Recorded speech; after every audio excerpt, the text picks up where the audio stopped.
방금 봉독한 사도행전 1장 6절에서 11절까지 있는 말씀은 십자가에 못 박혀 죽으시고 부활하신 예수님께서 지상에서의 구속 사역을 다 이루시고 원래 예수님이 계셨던 하나님 보좌 우편으로 승천하시는 장면을 보도하고 있습니다. 예수님께서 하늘로 승천하셨다 하는 이 말씀은 곧 천국이 실존하고 있다는 것을 분명히 밝혀주고 있습니다. 그리고 오늘 9절 말씀 보면은 이렇게 말하고 있습니다. 저희 보는 데서 올리워 가시니 구름이 저를 가리워 보이지 않게 하더라.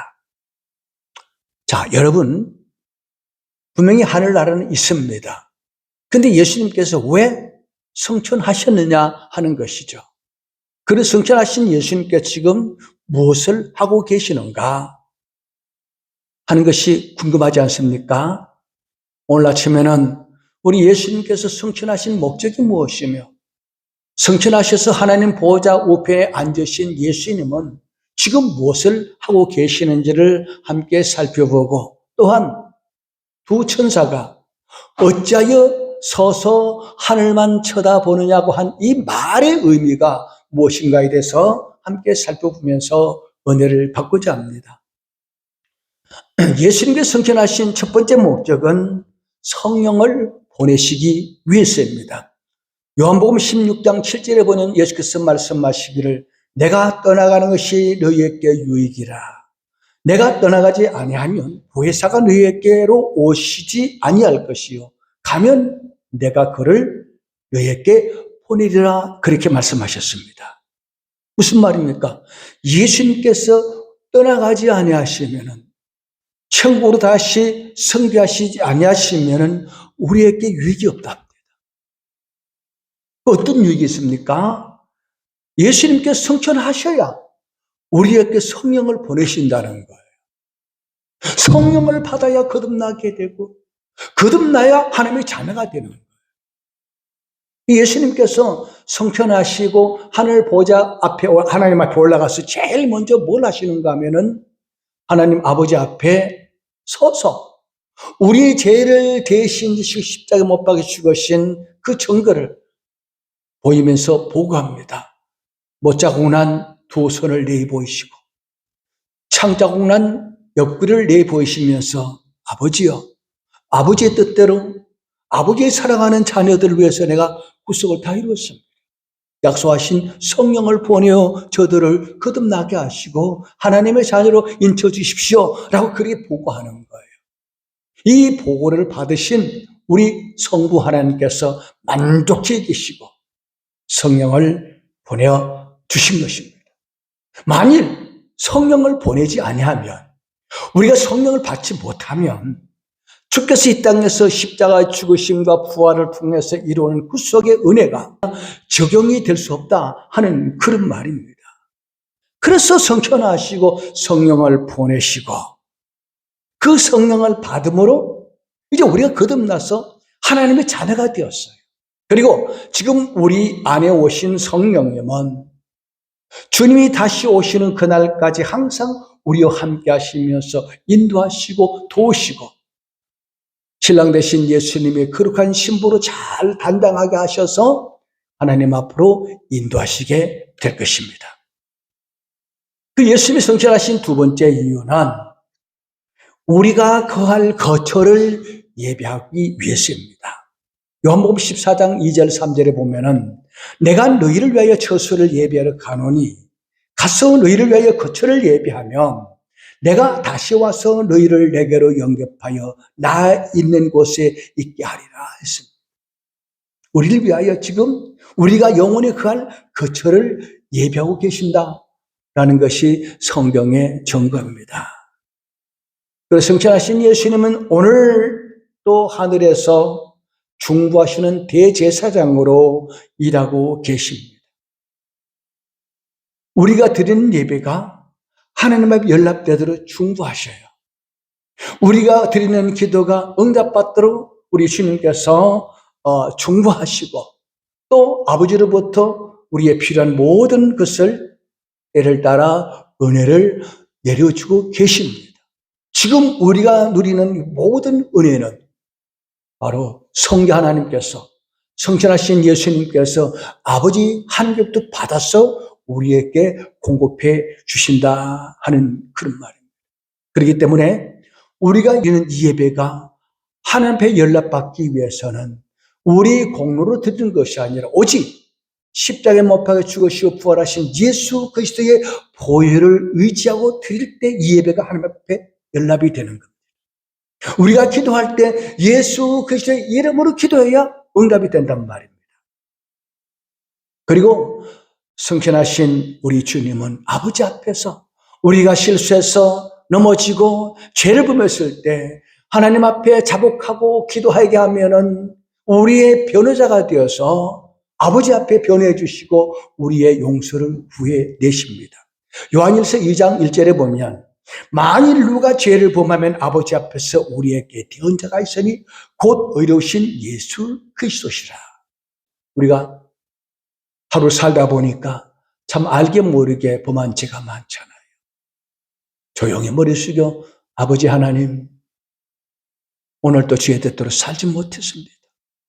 감사치 못했고 기도하지 못했고 전도하지 못했고 말씀대로 못 살았습니다. 이런저런 죄를 범했습니다. 용서해 주십시오라고 하면은 예수님께서 아버지, 내가 저의 죄를 대신 감당했습니다. 용서해 주세요.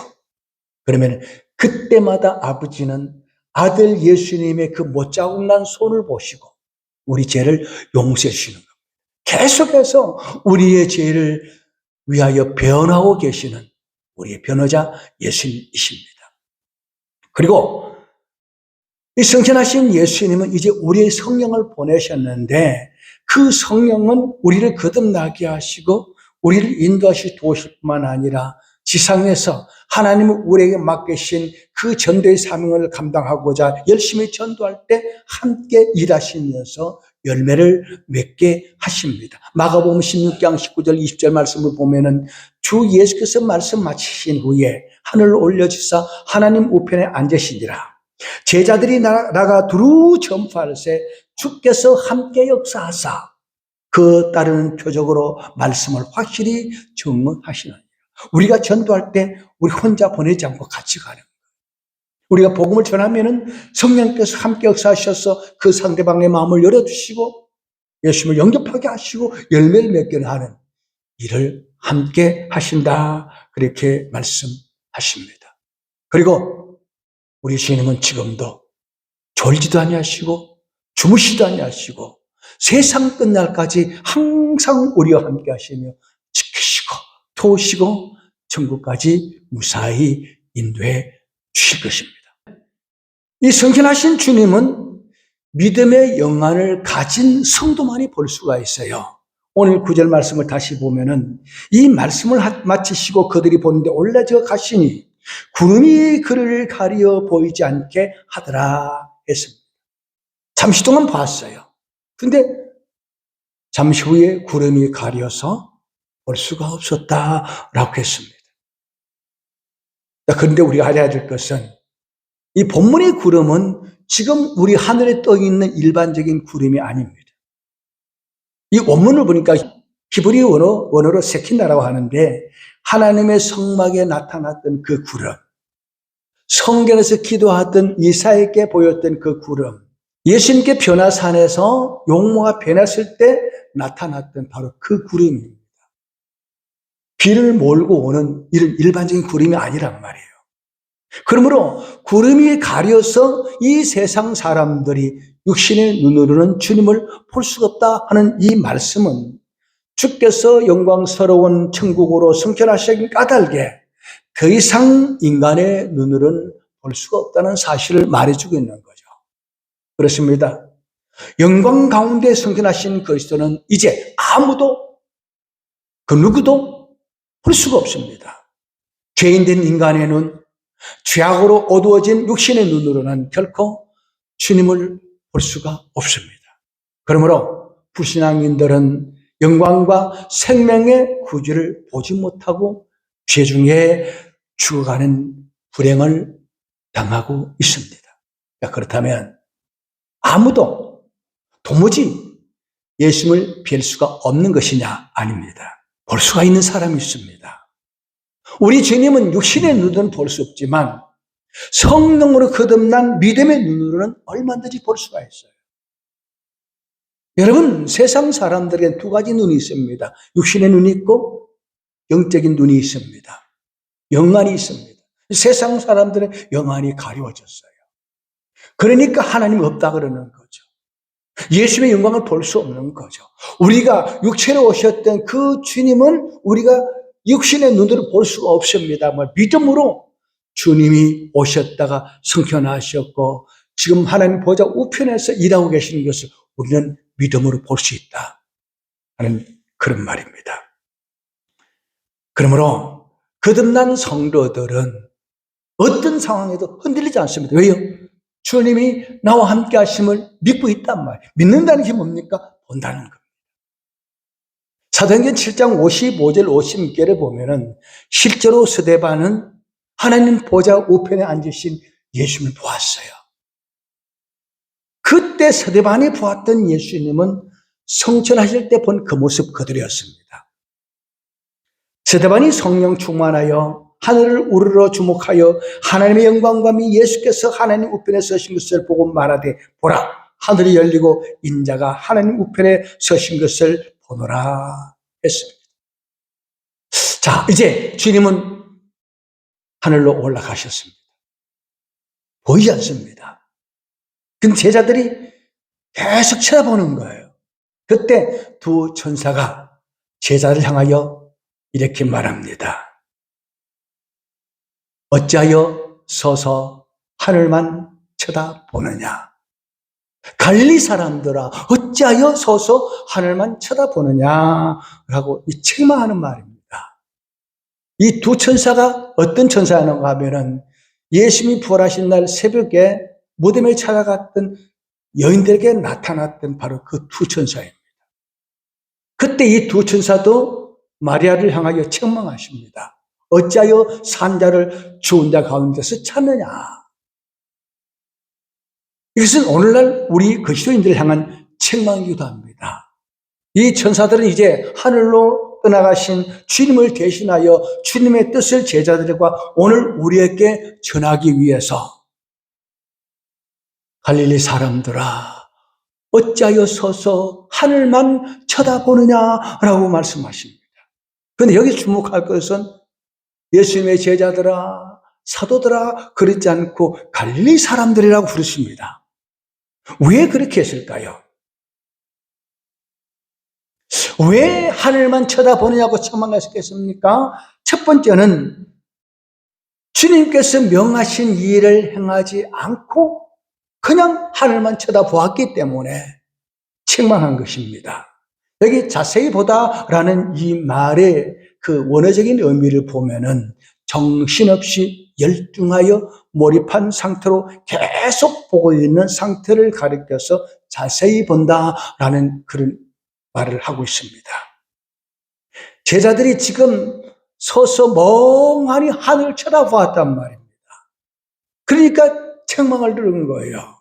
주께서 명령하셔 성령을 받아야 될 텐데, 권능을 받아야 될 텐데, 그건 생각하지 않고 그냥 올라가신 하늘만 멍하니 보고 있으니까 갈릴리 사람들아 어찌하여 서서 하늘만 쳐다보느냐라고 합니다. 또 주목할 것은 왜 주님 이 천사들이 갈릴리 사람들을 불렀겠습니까? 이 말은 너희는 아직 주님의 제자의 자격이 없는 사람들이다. 너희들은 단순한 어부와 세리에 불과한 뿐이다. 이 무슨 말인가 하면은 성령을 받지 않았기 때문에 성령을 받기 전에 이때 제자들은 여전히 육의 사람이요 거듭나지 못한 사람이다 라는 것을 여기서 밝혀주고 있습니다. 아까도 말씀드렸습니다만 성령을 받아야 돼요. 거듭나야 이제 완전한 하나님의 사람이 될 수 있단 말입니다. 너희 맨날이 못돼서 성령을 새로 받을 것이라 말씀하셨는데 이것을 생각하지 않고 할만 쳐다보고 있단 말입니다.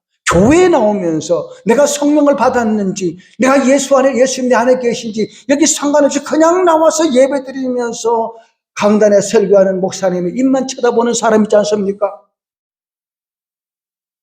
주일만 되면 습관처럼 교회에 나오는 사람 있지 않습니까? 주님 말씀하십니다. 너희는 성령을 받았느냐? 성령을 받아야 된다. 어떻게 하면 성령을 받느냐? 내가 죄인임을 자복하고 회개하고 예수님을 나의 구주로 영접할 때 성령을 주십니다. 성령을 받아야 하나님의 자녀가 되고 성령을 받아야 주님의 증인이 될 수 있단 말이에요. 그래서 어찌하여서서 하늘만 쳐다보느냐? 가서 성령 받기를 기도하라. 기다리라. 이것을 말씀하고 있습니다. 그리고 어찌 서서 하늘만 쳐다보느냐? 이제 가서 주님의 증인이 되라. 전도하라. 하는 그런 말씀입니다. 오늘 또 우리 그리스도인들 가운데 하늘만 쳐다보고 사는 사람이 있습니다. 하나님만 바라보면서 다시 오실 주님만 생각하면서 내가 이 땅에서 감당해야 될 사명에 대해서는 전혀 관심이 없는 그런 성도들이 있다 하는 그런 말이에요. 주께서 마지막 당부하신 말씀, 오직 성령이 너에게 임하면 너희가 권능을 받고 예루살렘과 온 유다와 사마리아 땅까지 이르러 네 정인이 되라 하신 이 사명을 감당하라, 이 말씀을 하고 있습니다. 그리고 하늘만 쳐다보지 말고 기도하라는 말이에요. 그냥 예수 믿는다고 하나님 믿는다고 알아주겠지 하늘만 쳐다보면 뭐가 떨어집니까? 기도해야 주시잖아요. 노력은 하지 않고 하나님의 은혜와 축복만을 받으려는 이런 사행심을 버리라는 말입니다. 물론 우리는 우리 영혼의 눈이 하늘을 바라보아야 됩니다. 위에 계신 주님을 바라보아야 됩니다. 항상 우리의 초점이 땅의 것에 두지 말고 하늘에 초점을 두라고 말씀하십니다. 골로새 3장 1절에 보면은 너희가 그리스도와 함께 다시 살리심을 받았으면 위의 것을 찾으라. 거기는 그리스도께서 하나님 우편에 앉아 계시느니라. 위의 것을 생각하고 땅의 것을 생각하지 말라라고 했습니다. 우리의 시선이 우리의 마음이 주께로 향할 때 죄와 사탄의 미혹에 물들지 않고 주님과 거룩한 교제를 나눌 수가 있습니다. 그리고 하늘만 쳐다보지 말고 이 땅에서 할 일을 최선을 다하라 하는 의미로 이 말씀을 주셨습니다. 교회 직분과 가정과 사회에서 의무도 관심을 가지고 최선을 다하라는 말이에요. 그냥 나는 예수 믿는 사람이다, 우리 주님 다시 온다, 하늘만 쳐다보지 말고 가족의 일원으로서, 사회의 일원으로서, 국민의 일원으로서, 하나님의 자녀로서 최선을 다하는 삶을 살아야 된다 하는 그런 의미로 이 말씀을 하셨습니다. 그렇습니다. 하늘나라의 소망을 두고 사는 사람은 이 땅에서도 주어진 사명에 최선을 다하는 삶을 살아야 이 정상적인 그리스도입니다. 하나님의 축복을 기대하게 살지만 내가 할 일은 하지 않고 그냥 하늘에서 뭔가 떨어지기를 바라지 말고 사행심을 버리고, 하나님은 스스로 돕는 자를 도우신다 그랬어요. 최선을 다해서 노력하는 사람에게 복을 주신다 그랬습니다. 그래서 성경은 일하기 싫거든 먹지도 말라 그랬어요. 그냥 하늘만 쳐다보는 그런 기복주의적인 사행심을 버리고 주님을 신뢰하면서도 최선을 다해 노력하라. 하늘만 쳐다보지 말라 라고 지금 우리에게 말씀해 주고 있습니다. 진정한 신앙은 눈과 입으로만 하늘의 주님을 섬기는 것이 아니라 온 몸으로 노력하며 섬겨야 됩니다. 누가복음 6장 46절에 예수께서 말씀하시기를 너희는 나를 불러 주여 주여 하면서 어찌하여 내가 말하는 것을 행하지 않느냐. 말하는 것을 행하지 않고 그냥 주여 주여 하면 합당치 않다는 거예요. 로마서 12장 1절에서 바울은 말합니다. 형제들아, 내가 하나님의 모든 자비하심으로 너희를 권하노니 너희 몸을 하나님 기뻐하시는 거룩한 산제물로 드리라. 이는 너희가 드릴 영적 예배니라.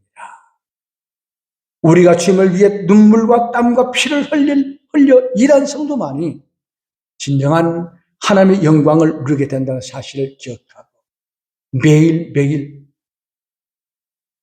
하나님 나라의 영광을 위하여 이 땅에 내가 사는 존재 목적을 위해서 최선을 다하는 그런 저와 여러분 되시기를 바랍니다. 그리고 예수님께서 하늘 올라가신 것을 바라보고 있는 이 갈릴리 사람 제자들에게 천사들은 다시 말합니다. 너희 가운데서 하늘로 올려지신 이 예수는 하늘로 가심을 본 그대로 오시리라. 이 말은 예수님이 재림하실 때는 올라가신 그 모습 그대로 부활하셔서 제자에게 나타나셨던 육체를 가지신 인성을 가지신 그 모습 그대로 우리가 눈으로 볼 수 있도록 온다는 거예요. 어떤 사람들은 이미 예수님은 성령으로 재림했다라고 하는데 아닙니다. 재림하실 때는 눈으로 볼 수 있는 상태로 오신다 그랬어요. 요한계시록 1장 7절 8절에 보니까 주님이 다시 오실 때 온 세계 만민이 다 볼 것이고 예수님을 찌른 자들, 예수님을 십자가에 못 박은 자들도 보게 될 것이다. 그렇게 말씀하셨습니다. 그리고 다시 오실 주님은 지금 올라가실 때 이 모습보다 더 영광스러운 모습으로 천군 천사의 호의를 받으면서 천군 천사의 찬송을 받으시면서 영광 중에 다시 오실 것을 성경은 말씀해 주고 있습니다.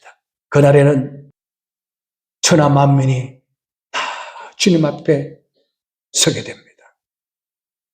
성령 받고 예수 믿고 거듭난 사람들은 오른편에 양의 자리에 서게 되고 거듭나지 못한 세상에 있는 불신자들 교회 안에 출석을 하지만 예배를 드리지만 거듭나지 못하고 성령 받지 못한 가라신 자들은 왼편에 나누어지게 될 것이고 염소들은 영벌에 처하고 양들은 영광의 하늘나라로 상속받게 된다라고 그렇게 말씀하셨습니다. 여러분 한번 상상해 보십시오. 주님이 재림하시는 그날 하늘문이 확 열리면서 천군 천사의 나팔과 찬송소리가 막 울려 퍼질 것입니다. 영광의 모습으로 주님께서 강림하십니다. 악한 자들 영벌에 처하시고 믿는 우리들에게 영원한 하늘나라로 상속해 줄 것입니다. 그런데 잊지 마십시오. 주님 오신다는데 하늘 바라보면서 주님 빨리 오시면 좋겠다. 내가 지난주에 어떤 분이 그러더라고요. 아이고 목사님 나는 주님 빨리 오시면 좋겠다. 그러면은 주님 맞을 준비했습니까? 전도는 몇 명 했습니까? 지금 맡긴 일 충성하고 계십니까? 물으니까 아무 말도 못하더라고요. 여러분 우리가 다시 오실 주님을 맞이하기 위해서는 주님께서 마지막 당부하신 명령을 지켜야 되는 거예요. 순종해야 되는 거예요. 주님 맞을 준비를 해야 됩니다. 우리의 영혼을 단장해야 됩니다. 예수님의 형상을 닮아가도록 노력해야 됩니다. 내 정리 들어가신 말씀을 따라서 열심히 전도해야 됩니다. 그리고 이 약한 세상에서 예수께서 향기 날리면서 선한 행실로 하나님의 영광을 돌리며 열매를 맺는 삶, 이것이 바로 주님을 맞이할 성도의 바른 자세란 말이에요. 그런데 주님 언제 오실까? 빨리 왔으면 좋겠다. 아무 준비도 안 해놓고 빨리 왔으면 좋겠대요. 그건 정상적인 그리스도의 삶이 아닙니다. 아이고 주님 아직도 내가 준비 다 못했습니다. 조금만 기다려 주십시오. 이게 바로 맞는 말이죠. 마태복음 24장 42절, 44절에서 그리고 46절에서 예수께서 이렇게 말씀하십니다. 그러므로 깨어있으라. 어느 날에 너희 주가 임할는지 너희가 알지 못하느니라. 그러므로 너희도 준비하고 있어라. 생각지 않은 때에 인자가 오리라. 충성되고 지혜 있는 종이 되어 주인에게 그 집 사람들을 맡아 때를 따라 양식을 나눠줄 자가 누구냐. 주인이 올 때 그 종이 이렇게 하는 것을 보면 그 종이 복이 있으리라. 주님 올 때에 최선을 다해서 충성하는 사람, 일하는 사람이 복이 있다는 말이에요. 아무것도 하지 않으면서 예수님 빨리 오세요, 빨리 오세요. 그러지 말라 라고 말씀해 주고 있습니다. 여러분, 우리 주님은 이 땅에 오셔서 십자가에 못 박히시고 3일 만에 부활하시고 하늘로 올라가셨습니다. 지금도 우리 주님은 우리 위해서 계속 일하고 계십니다. 마지막 날 우리 주님이 다시 오실 것입니다. 그날 우리가 부끄러운 모습으로 주님을 맞이하지 말고 열심히 충성하다가 전도하다가 기도하다가 주님을 맞이할 수 있는 그런 저와 여러분 되시기를 주의 이름으로 축복합니다.